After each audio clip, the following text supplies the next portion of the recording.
On today's show, 3 questions. Number 1, are interest rates going up? Number 2, who wants to be a trillionaire? And number 3, how should you allocate your investment portfolio? Consult an advisor or conduct your own due diligence when making financial decisions. General principles discussed during this program do not constitute personal advice. This program is furnished by Dentist Advisors, a registered investment advisor.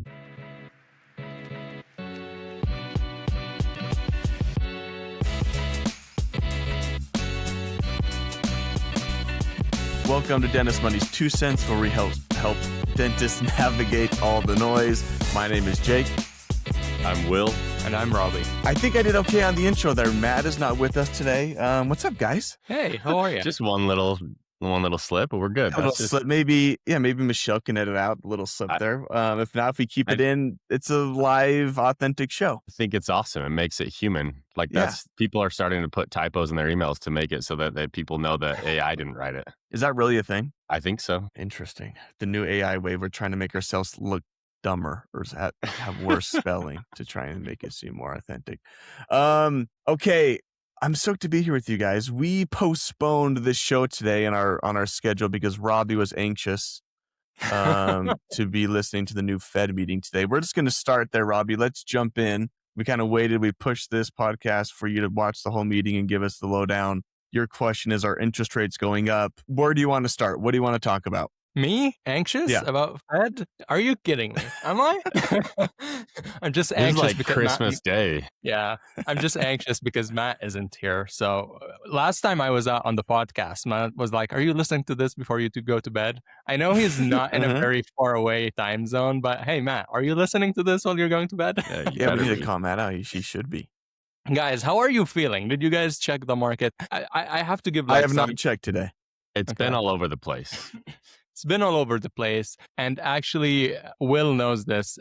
For the last week and a half, every time we have a chat, I'll tell him, I can't really make decisions about life until Wednesday happens. Not because like today is monumental itself, but today would be a new game or a reset with this new Federal Reserve for the next 8 years. So the people who are holding the new position are going to dictate how we react to crises, how do we react to market bubbles, how we react to inflation and unemployment for the next 8 years.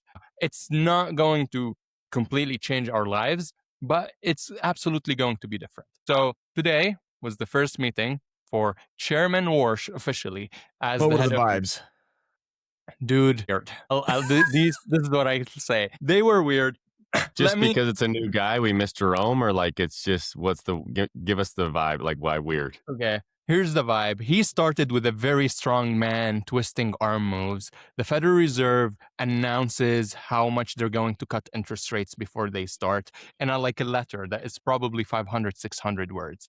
And then 15, 20 minutes later, he takes the stage and starts taking questions. And I don't know if you guys are on that Word doc, but he literally scratched every single line on that paper and probably left 4 sentences as the official Fed statement. Straight to the point, cutting it short. Usually they start the thing with like recent indicators suggesting this. The committee seeks to achieve maximum employment and price stability in support of the goals. We're going to do X, Y, and Z. This is how it usually goes. This this Fed statement literally said, the Federal Open Market Committee approved the following statement for release by a 12-0 vote. The committee decided to maintain the range of Fed funds rate from 3.5 to 3.75. The committee policy is in line with maintaining ample reserves in the banking system. Economic activity is expanding. We want inflation at 2%. That's all they said. No justification, no clarification, very dictatorship style. This is what we decided in French, point à la ligne, like a dot at the end of the line. We're not going to say anything else. I kind of like it. I like this style. We're just going to get here to the point and send you on your way there. You weren't feeling it, Rabih, though. You didn't like it. I was not feeling it. And then he took on the stage, you guys, and repeated the same exact sentence. But he came in with new changes, right? It's the new guy on the field. He wants to kind of show that he is doing changes.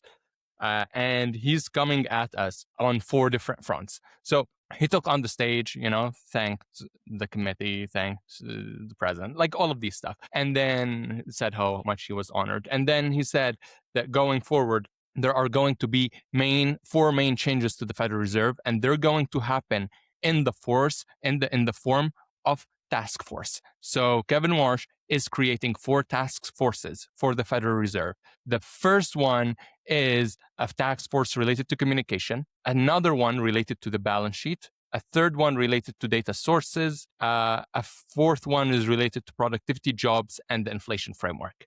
And he went on to explain all of these in details. But the main one might be communication. The balance sheet is just, we're going to create a task force of people within the Fed and expert opinions outside of the Fed. They're going to tell us how we would use our balance sheet to better execute monetary policy.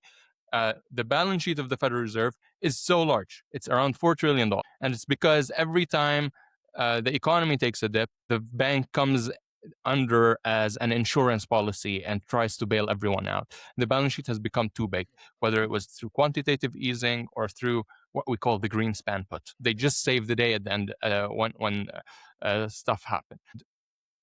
They probably want to reduce the size of the balance sheet, and that would slow down economic activity, but will allow them to cut interest rates. That was the premise, Jake. The premise was that we want to reduce the size of the balance sheet so we can cut our interest rates.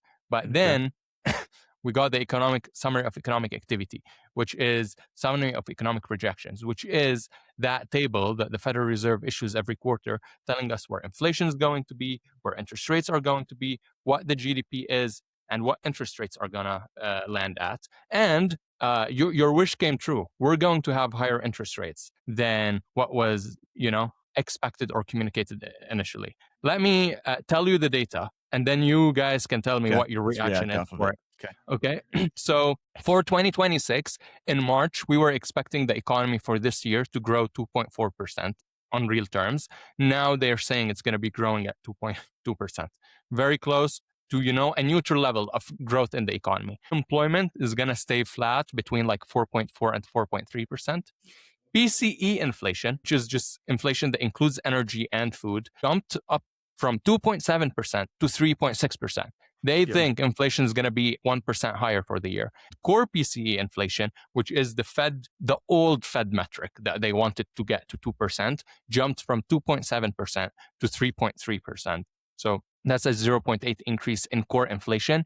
And they think the interest rates from now until the end of the year are going to end at an average of 3.8. So we are expecting 1 quarter point hike from now until the end of the year. How do you feel about that? Is this really reflective of where the economy stands right now? I think so. That makes sense to me. Again, I've been calling, if you've listened to the show and the podcast and the episodes that I've been on, I feel like we still have this core-ish in the economy. The thing that people are complaining about is inflation is still running rampant a little bit, and we've seen it spike up the past few months. Which you can view in some ways. You can view inflation as a good thing because that means, again, people are still working, unemployment is low, people are spending. It's just like prices are increasing, but that's also what's causing people to complain. And so I am okay with the Fed saying inflation is a pretty big problem here. We want to try and curb this as much as we can, use the tools that we have to try and curb inflation or, there. And so let's do so. If we can hike rates, let's do so. And let's try and take some money out of the economy to try and slow down some of this inflation. From the people that I'm talking to in my life, that still seems like the biggest issue that people are concerned about and worried about. I'm okay with some higher rates to try and lower inflation a little bit. This is a pretty conservative stand. Like 0.25% is not going to move the needle all that much, will it? It shouldn't, especially if the current, as of today, as of June, 17, the Strait of Hormuz actually remains open, and oil flows, and oil drops below, I would say, $75 a barrel, because this is what the oil futures are expecting oil to be around 75 from now until by the end of the year. It'll trickle down to 75, which will help with inflation. Which would help with the inflation because transportation costs will be lower, and hopefully that means final goods that we're buying are going to be cheaper. Maybe it's not going to move the needle, depending on how other aspects happen. But people are still just going to keep spending money. That's kind of my cynical take. Probably. Always. Yeah, but that's what we've seen. My beef with the Fed meeting, I would say, is based on the 3 other task force that happened that they discussed. So usually when you listen to a Federal Reserve meeting, which we all do just from time to time. it's Most not of a our 2 cent listeners are podcast. doing. Yeah. It's not a 2 cents podcast. It's not entertaining. It's the most boring, slowest pace speech you'd ever listen to. And it's usually very, very technical. They talk about the numbers. They talk how the numbers are going to be changing. And for the Wall Street people, this is very essential. We did not get into any details this meeting. It was very political. I'm going to say what you like to hear type of speech. Every time the press would, press him on some topics, he'd say, "Oh, the good news for you is that we've got a task force for it." And I'm like, okay, you're kicking the can down the road Deflecting a little bit. Yeah. until you Task have. force. Task force kind of sounds electric. It's working on Will. They're going to get into it. The messaging's working on Will. He's the target here. Some guys are getting down to business, it sounds task like. Force? Okay, that means something must be happening here. Is it the SWAT team getting in there and doing something? Let's go. Who knows? But there's going to be something about productivity, job, and inflation framework. The reason they're focusing on productivity is because they genuinely believe that AI is going to put us in a different world than we are. It's not just like any other technology. And they think that maybe the way we measure the labor market and the metrics that we're using might not be the proper ones, given that we are going into this technological revolution. The second point, I'm leaving the one that hurts me the most till the end. So just more of a teaser. But the second one they wanted to talk about is data sources. And actually, this might be the one I agree with the Fed on a direction, with the direction the most. The way the Federal Reserve collects its data is that they send out a lot of surveys, and those surveys have their own issues. Low response rate. They're surveying only from business leaders. They're not asking like the average Joe what they think demand is going to be or what inflation is going to be. And the data is usually received very lagging. It's a month old, a month and a half old, and they're making decisions that are important real time based on data that is old.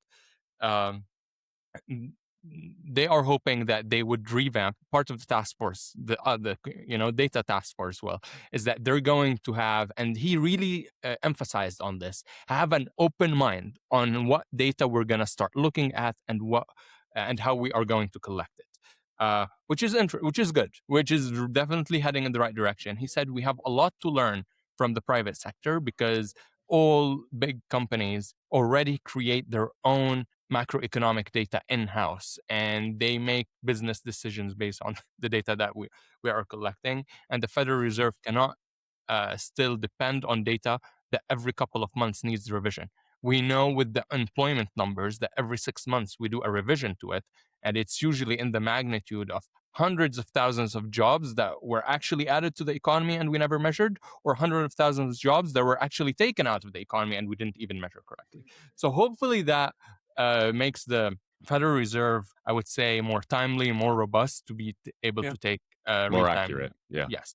So I feel like we would all like this. Benefit unless, do you guys prefer a very calm, not as reactive to the data Federal Reserve, more of like a slow moving train that keeps everyone grounded? Because this is how the Fed has been feeling like.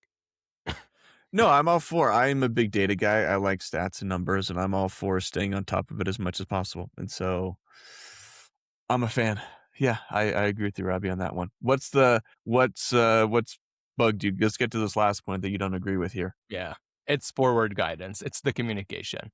The way the Federal Reserve communicates with us right now is that they make the press release, right, which after their meeting, and then they have the press conference. And usually a couple of weeks from now, probably 3 weeks, the Federal Reserve releases the meeting minutes from the meeting that they had today. And we can read who had a counter argument, what were the different stuff that were discussed in the meeting. Also, the Federal Reserve issues every quarter the summary of economic projections. Kevin Walsh doesn't like any of this stuff. And he literally said that, and we have the dot plots, right? The dots of where we think, where the voting members of the committee think interest rates are going to be like. Kevin Warsh did not tell other members in the committee, hey, do not vote, do not publish a summary of economic projections, but he refrained from voting. The chair of the Federal Reserve did not want to have a say and put his neck out on the line on where he thinks macroeconomic indicators are going, which is, I'm like, dude, you got hired to be that guy. But he said that there will be coming changes to whether we release a summary of economic projections to start with, or whether we make a press conference after we decide on a meeting. He said it's very important that we have something to say after we make release interest rate decisions, which is something interesting. It changes the game, it flips the table, but it's not something what we haven't seen before. Pre-2002, the Federal Reserve did not do any of this stuff.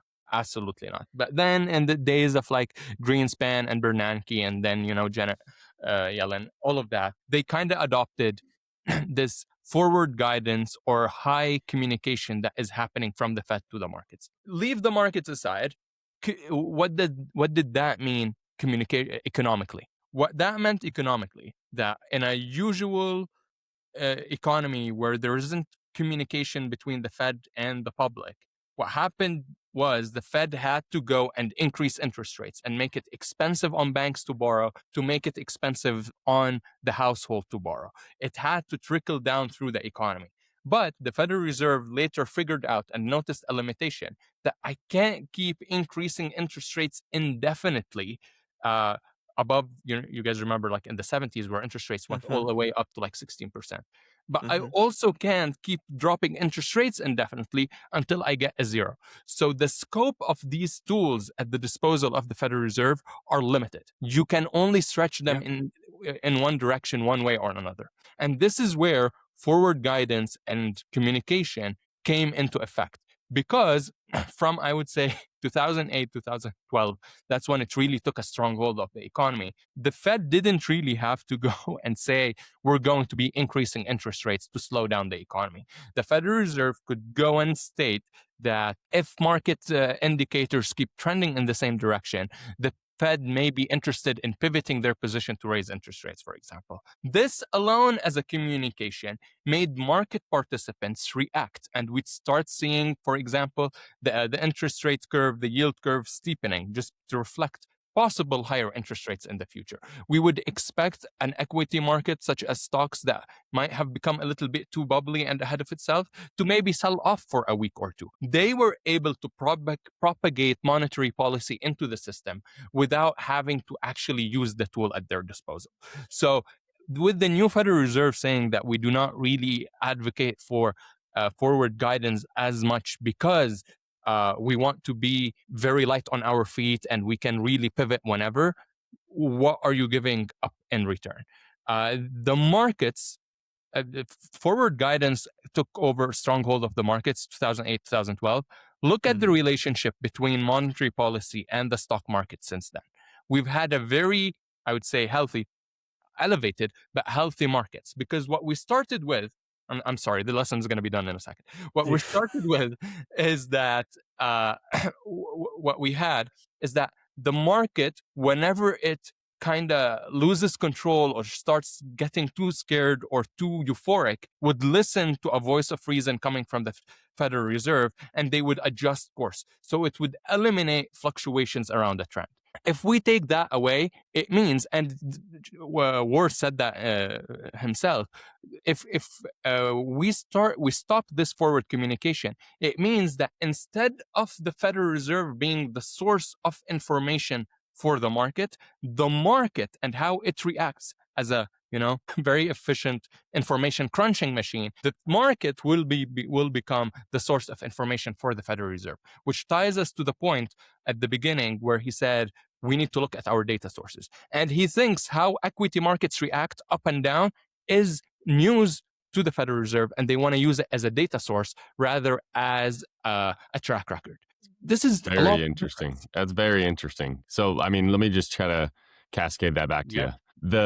Historically, over the last, 15 years, the Fed has used the market. Well, it's used information and the market has been guided, or it's kind of tipped its hand to the market and the market has reacted based on what the Fed has said. Now, Warsh is saying that he wants to use the market information to decide what he's going to do. So in a way, he doesn't want to tip his hand anymore.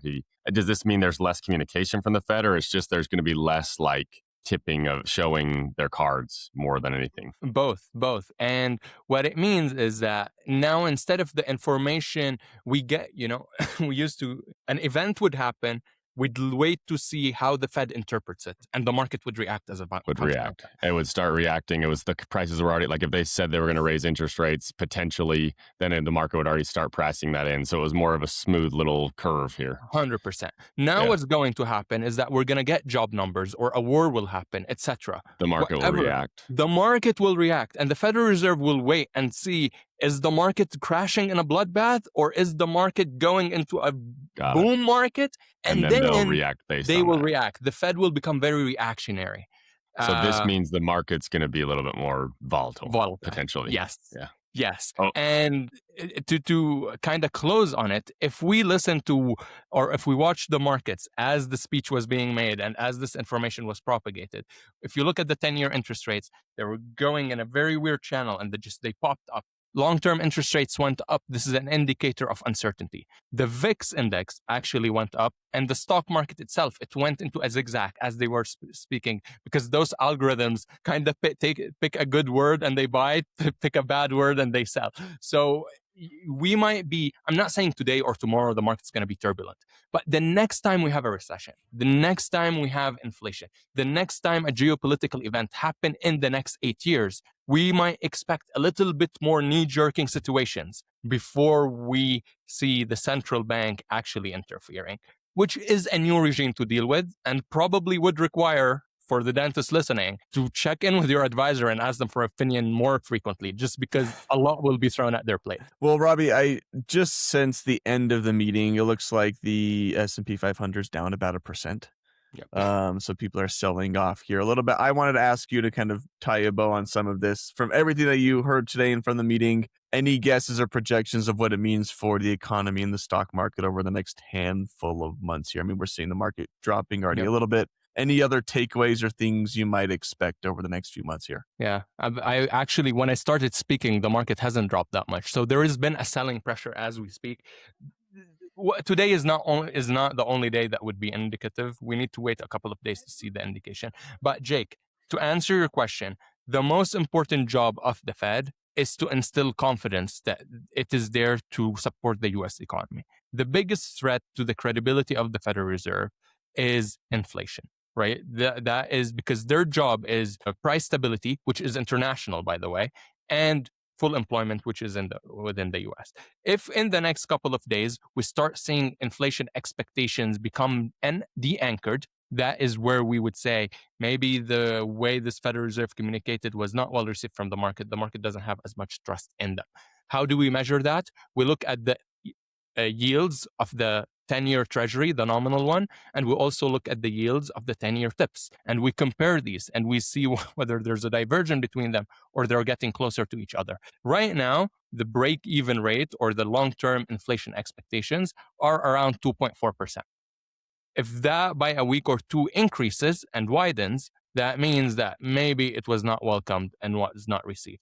The markets do not like uncertainty. This is the summary. This new Fed said, for me to be better executor of monetary policy, I'm going to reduce a little bit my communication, make a task force, and be light on my feet to pivot, and I'm not going to vote. The market did not like that. We'll see where that takes us from there. Very good. That was awesome, Rabih. I think there was a lot of people waiting to hear what came out of this meeting today. Will, any other thoughts, comments on that? We'll see. I guess we'll see TBD on the task forces and how much work they get done. Awesome. Okay, let's move into our second question here. Let's go to you, Will. I know we've been talking about the SpaceX IPO the past, I think, handful of episodes here. We wanted to do like a part 2 or a part 3 or 4 or 5, whatever part we're on now, kind of with this saga, maybe more focused a little bit on Elon Musk. He's a trillionaire now, yes? Yeah, it's been wild. So IPO happened on Friday. Rabih, it was like the IPO price was 135, but it opened in the 160s, right? Yep, closed the day around 168.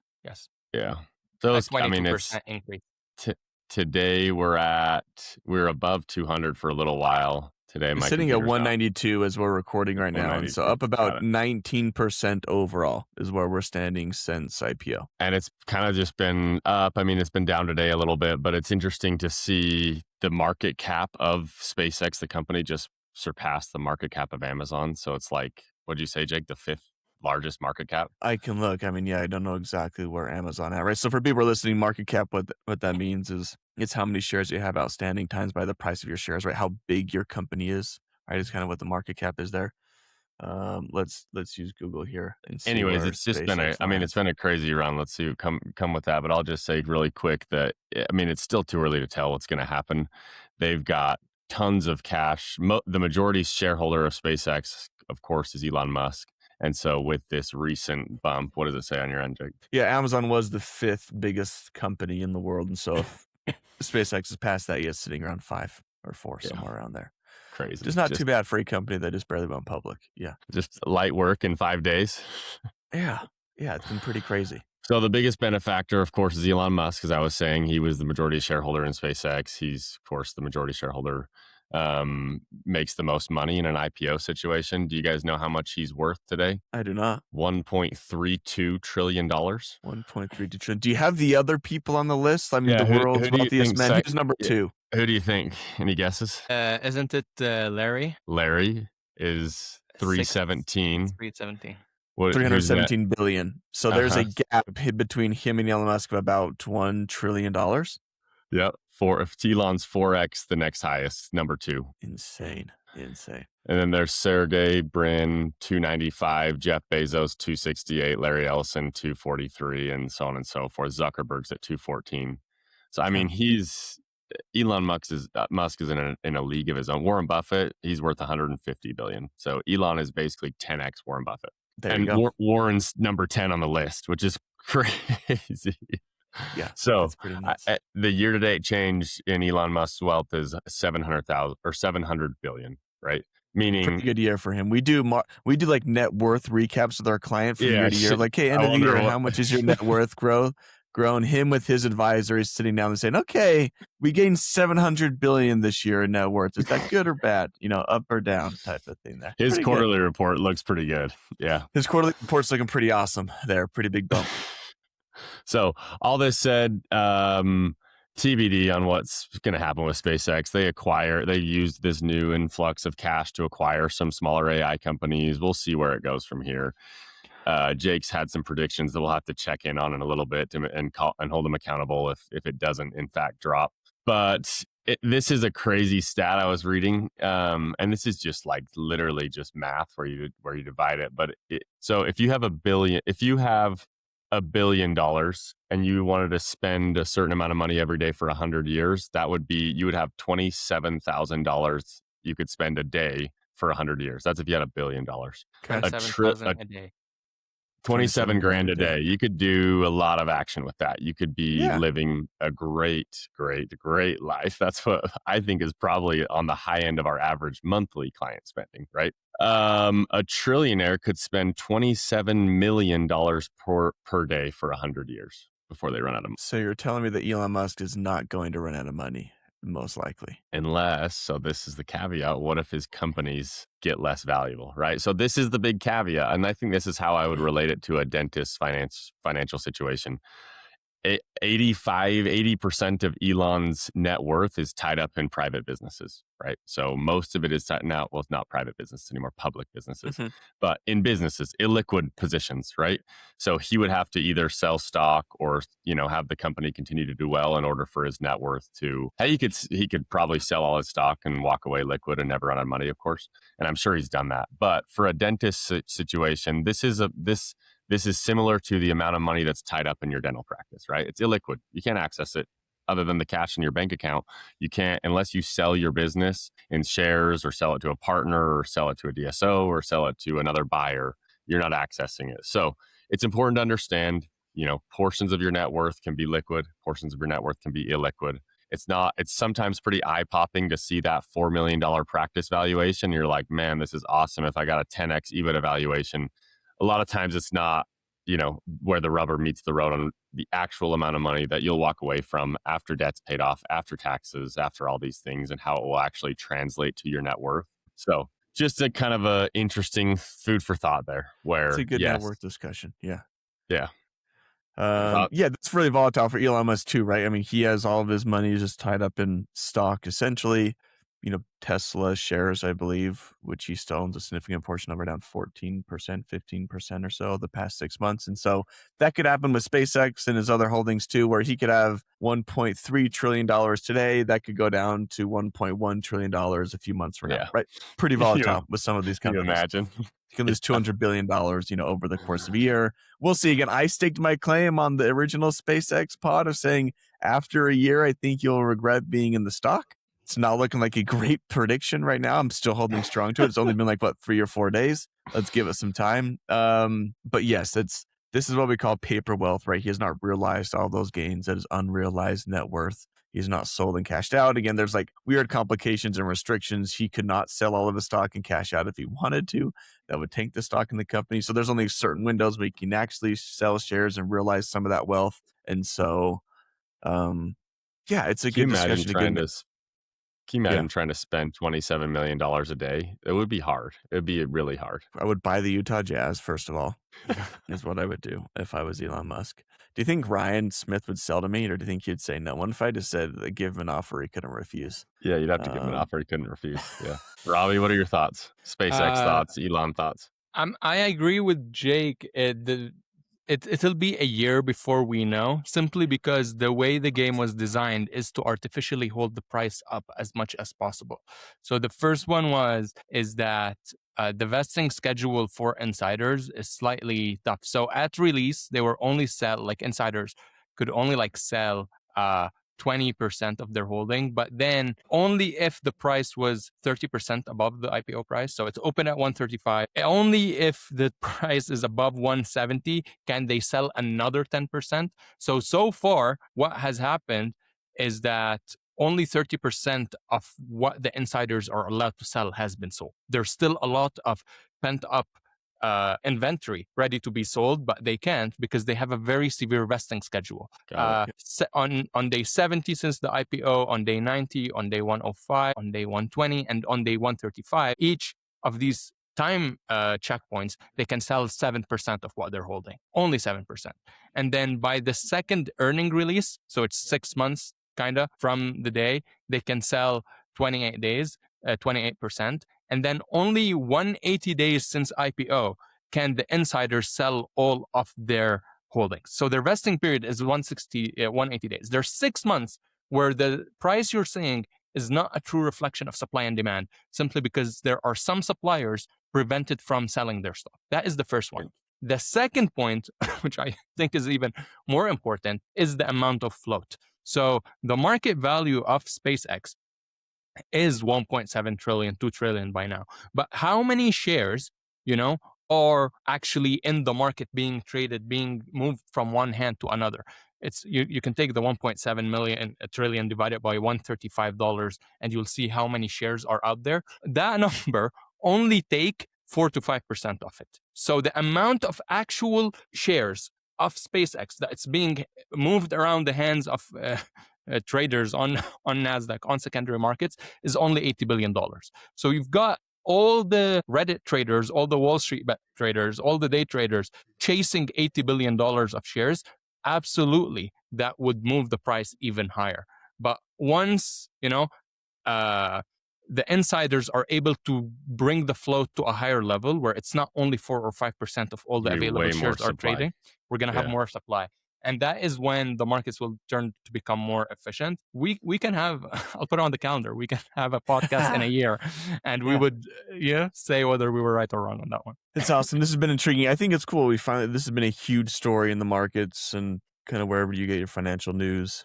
It's been a pretty awesome couple of days for people who got in and buy early on the SpaceX IPO. Good for you so far. Congrats to Elon Musk. I guess he had he was worth billions of dollars. I guess let's just give him more up to $1 trillion. Just triple it. Yeah. Good for him, I guess. How's the Elon Musk? I don't know. I'm not on social media. What are the vibes like? I'm saying vibes a lot on this podcast, but what do people think about him these days? Do you guys know? Are you tuned in to what? Like, is he a popular figure, unpopular? Where is he at right now?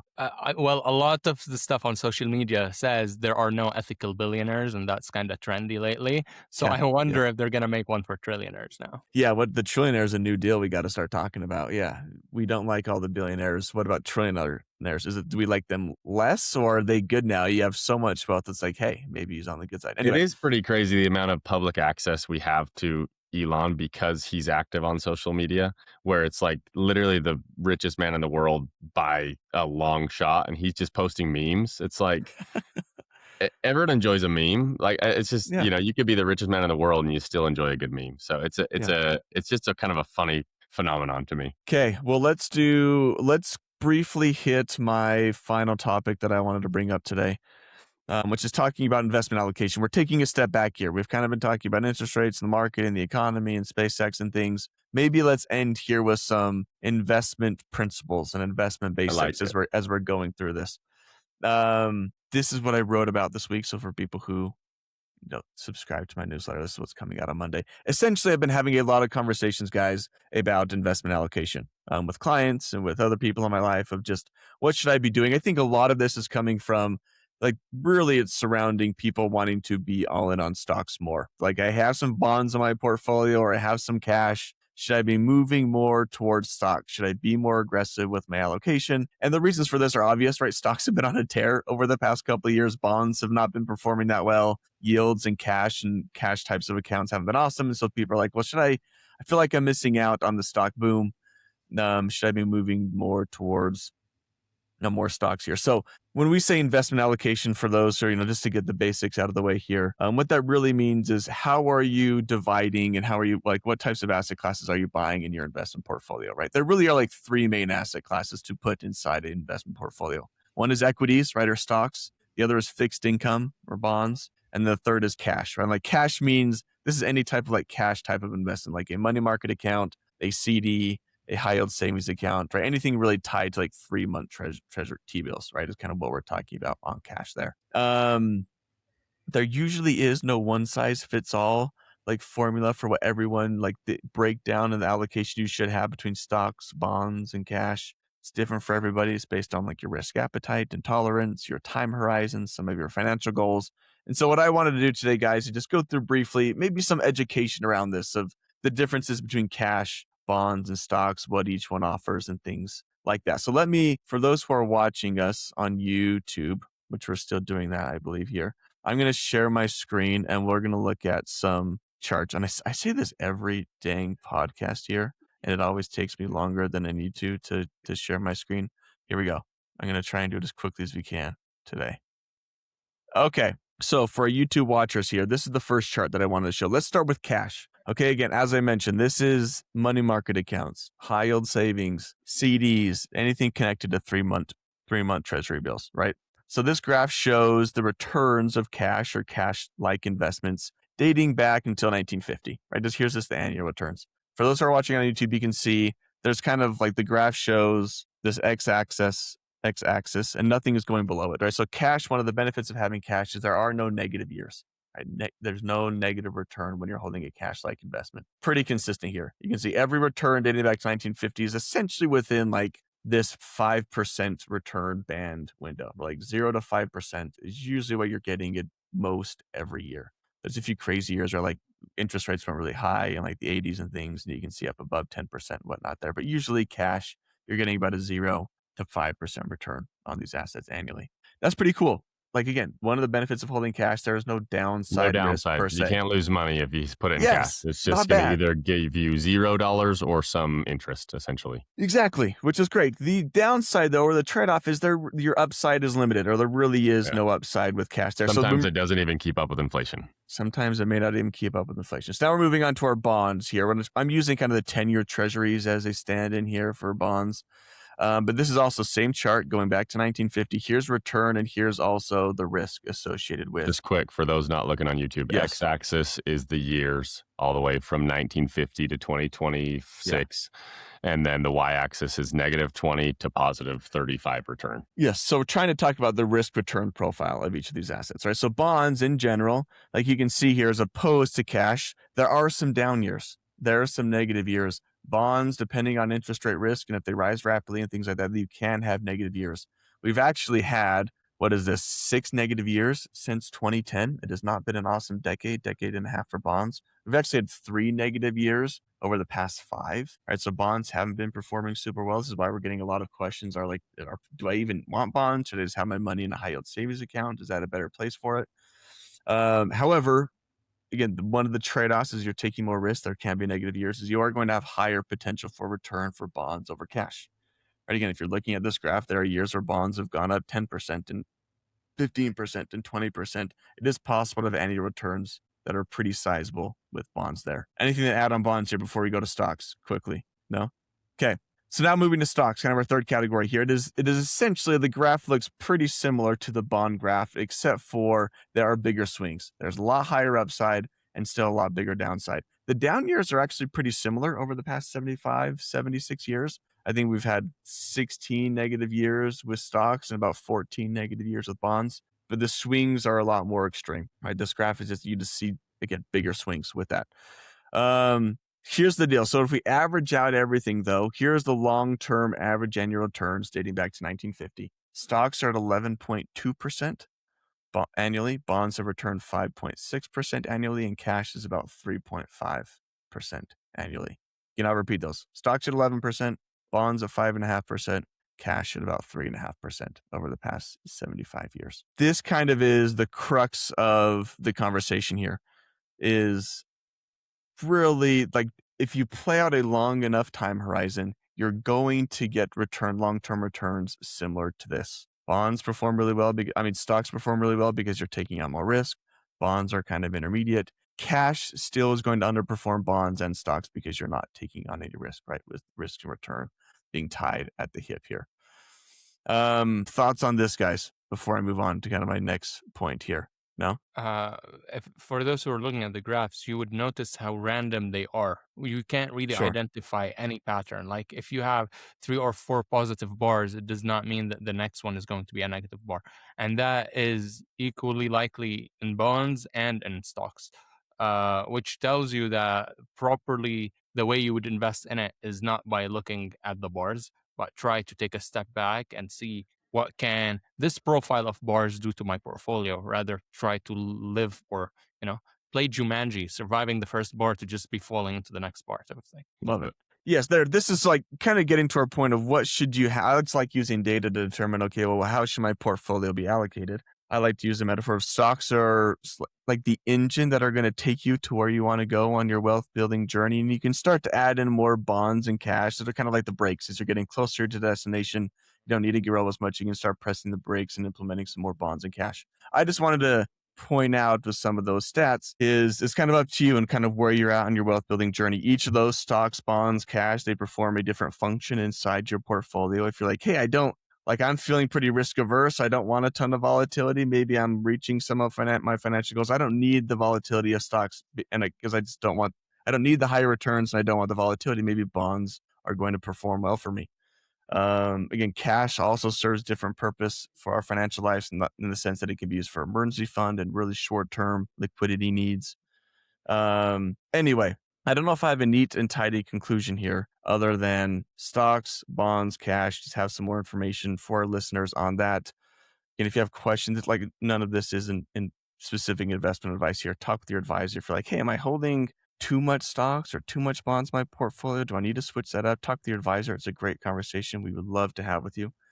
It should be something. It should be something that's revisited often, of course, Yeah. like as your life changes. And to Rabih's point, it's so random. It can be like you could have a year where the market goes up a ton, and then the next year it's down. And we have no crystal balls. We have no way of understanding why that happens. That's just equity risk premium. You have to be okay with knowing that the market is going to go up and it's going to go down some years. So if you have a short time horizon, we just can't guess when it's going to be up and when it's going to be down. If you need the money in a short time frame, don't mess around with having it exposed to too much equity. This is whenever, like, you hear a lot of people say, like, oh, my parents or my in-laws or whoever lost everything in the 08-09 crash. And they were just on the brink of retirement, and then they had to keep working for so much longer. And my question always there is like, well, why were they in 100%? If they're on the brink of retirement, why were they in 100% equities to the point that they could have lost 40% of their portfolio, right? So it's just it's all a time horizon conversation. If you've got over, I always say anything less than 3, maybe even 5 years that you need the money, then don't take a life-changing amount of risk in the stock market.